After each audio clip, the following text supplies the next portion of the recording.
गोरोबथाया 5 बोसोर जाबाय। बै समाव नोंथाङा सासे दुलाराय बर' फरायसा आफादनि गाहाय नेहाथारिमोन आरो नोंथाङाबो सासे सागानगिरिमोन। दा फैयै फैयै 5 बोसोर जानानै थांबाय। बे 5 बोसोरनि उनाव बेसेबां सोलायनाय फैखो होननानै नोंथाङा सानो?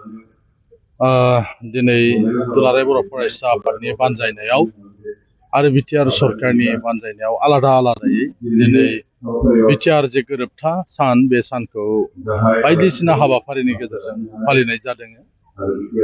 बिटिआर जे गोरोबथा बे गोरोबथाया गमामायैनो जोंनि जे हालाम बे हालामाव गोजोननाय लाबोदों। बयबो बेखौ गनायनानै लानांगोन। बिटिआर गोरोबथायाव जिफोर दफाफोर दङमोन बिटिआर हालामनि बर'जों लोगोसे गुबुन गुबुन हारिफोरखौ लाफानानै जोंनि ओनसोलाव जाहाथे गोजोननाय आरो जौगानाय फैयो बेनि थाखाय बे एकर्डआव माखासे दफाफोर दङमोन। जे दफाफ्रा दायो गोबाङानो मावफुंजाबाय आरो माखासेया दायो मावफुंजानायनि लामायाव। रायजो राजाफ्रा बयबो नुसनदों जे गमामायैनो बे गोरोबथानि गेजेरजों जोंहा मा मुलाम्फा जाखो होननानै नोंथांमोना नुबाय। दिनै जोंनि जिथु सिमा बे सिमाया लावदोंनो। नंगौ दाबो गोबां गामि सोसनबावनांगौ दङ। बेनि थाखाय जेफोर खामानि मावनो गोनां दङ बे खामानिफोरखौ मावबाय थानाय जादों आरो जों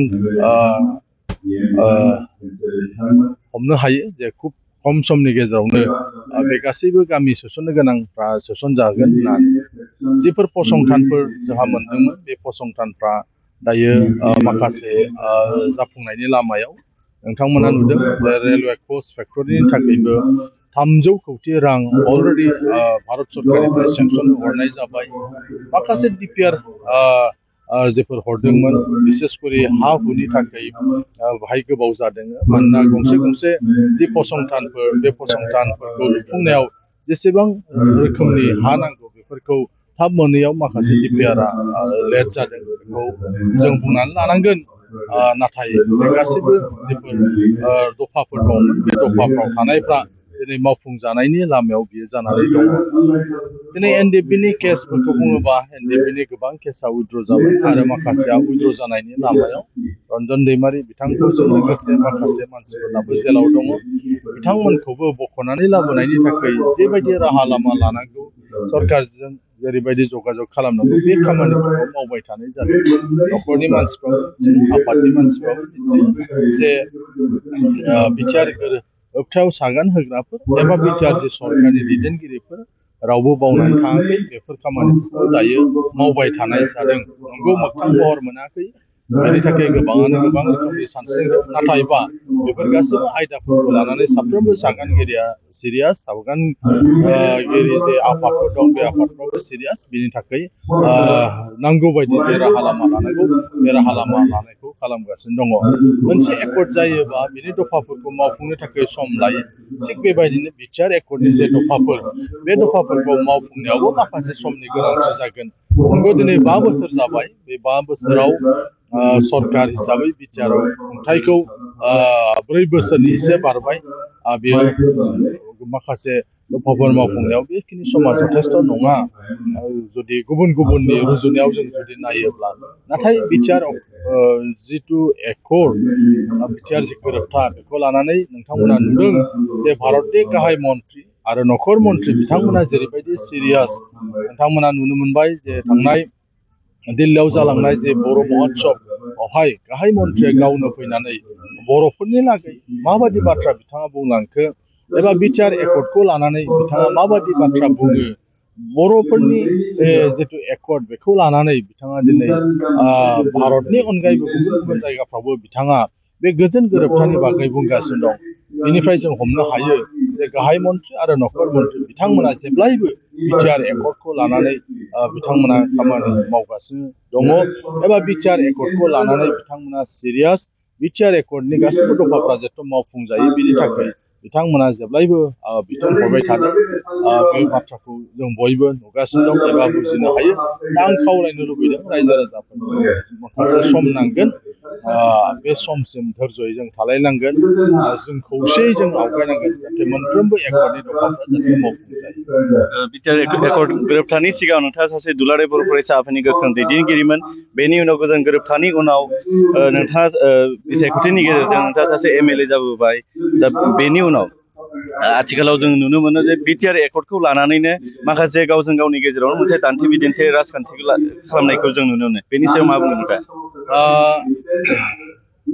दुलाराय बर' फरायसा आफादनि सासे बिबानगिरि महरै आंबो थांनाय गोलाव समाव दुलाराय बर' फरायसा आफादनि गुबुन गुबुन बिबानाव थानानै खामानि मावबोदों आरो दुलाराय बर' फरायसा आफादजों लोगोसे बर'नि एनडिपि आफाद आरो माखासे आफाद ज' जानानै बिटिआर जे गोरोबथा बे गोरोबथाखौ खालामनाय जायो बे गोरोबथानि दफाफ्रा मावफुंजानांगोन आरो बेनि थाखाय जों बयबो लुबैयो जाहाथे सागान होगिरि आफाद आरो बर'नि आफादफ्रा ज' जानानै मोनसे गाराङै जाहाथे जोङो बाथ्रा बुंनो हायो आरो खामानि मावलायनो हायो पलिटिक्स होननानै बुङोबा बेवहाय गुबुन गुबुन साननाय हनाय गुबुन गुबुन गाव गावनि साननाय बायदि जाफुंनो लुबैनाय बेखौ जों नुयो बेवहाय जिहेतु अपोजिसन पार्टिबो दङ बिथांमोना अपोजिसन पार्टि जानायलाय माखासे बाथ्राखौ आसि थुनानै बिथांमोना बुंखागोन बियो स्वाभाबिक नाथाय रायजो राजाफ्रासो बिजिरगोन गमामायैनो जे बे गोरोबथाजों जों मा मोनखो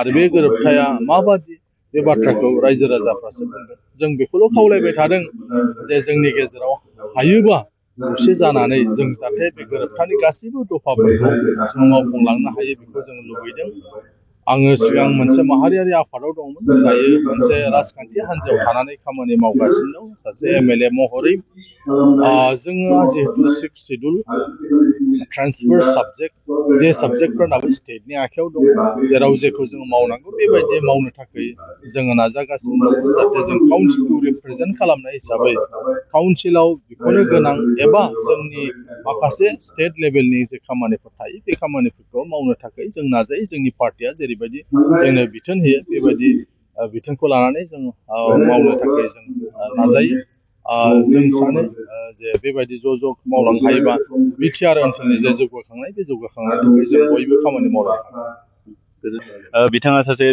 बिटिआर गोजोन गोरोबथा बिनि सागानगिरिमोन मोनसे समाव दुलाराय बर' फरायसा आफादनि सासे गाहाय नेहाथारिमोन दा बिथाङा बिटिआर गोजोन गोरोबथानि सायाव माखासे खोथाखौ बुंलांबाय आरो जोङो माखासे नोंथांमोननि गेजेराव बड'लेण्ड रादाबनि गेजेरजों जोङो दैदेनगिरि बिथांमोनजोंबो जोङो खोथाफोरखौ सावरायगोन आरो नोंथांमोननि सायाव जोङो आबुङै मोनथिगोन Welcome to IBT Coaching Institute, Kokrajhar, where your success story begins. Experience top-notch education with affordable course fees, making your dreams achievable. Learn from experienced faculty members dedicated to your academic growth. Our specialized teachers offer in-depth explanations and regular doubt-clearing sessions. Last year से tuition start किया boat coaching join करने के बाद ही मेरा exam clear हुआ तो मेरा इस साल 3 exam का pre clear हुआ सीएससी का प्री क्लियर हुआ फिर आईपीएस पीओ का मेरा प्री क्लियर हुआ है और सीजीए का भी मेरा प्री क्लियर हुआ है तो अभी मैं मेंस का प्रिपरेशन कर रहा हूँ Stay updated with current affairs classes tailored for competitive exams. Boost your exam readiness with daily CBT and offline mock tests, ensuring you are always prepared. Strengthen your knowledge with extensive revision classes. Experience our teaching quality firsthand with a free demo class. saya mengenal Wickfell mai da bahari ani ese hafiza bayana mai bahari si kelas berjalan mane sampai final step berjalan wala maja naik ye maja naik ni pun ada मैं reasoning पर English class आज भी करता हूँ मेरा quant में actually खराब था इसलिए मेरा ज़्यादातर एग्जाम में क्वालिफाई नहीं कर पा रहा था और कॉन्फिडेंस भी नहीं जब से मैंने ज्वाइन किया है तो मैं क्वांट पे एक्चुअली अभी मैं क्वांट पे अच्छा हूँ और कर भी पा रहा हूँ तो अभी कॉन्फिडेंट भी हूँ और फैकल्टीज भी बहुत अच्छे हेल्प करते हैं बहुत Access all resources and updates through our official app, Make My Exam.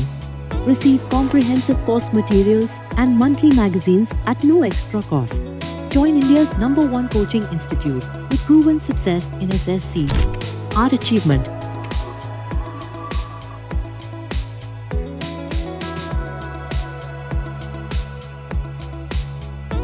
IBT Institute Private Limited, the largest coaching network across India. Your success, our commitment. Enroll now and start your journey to success. Visit or call us today.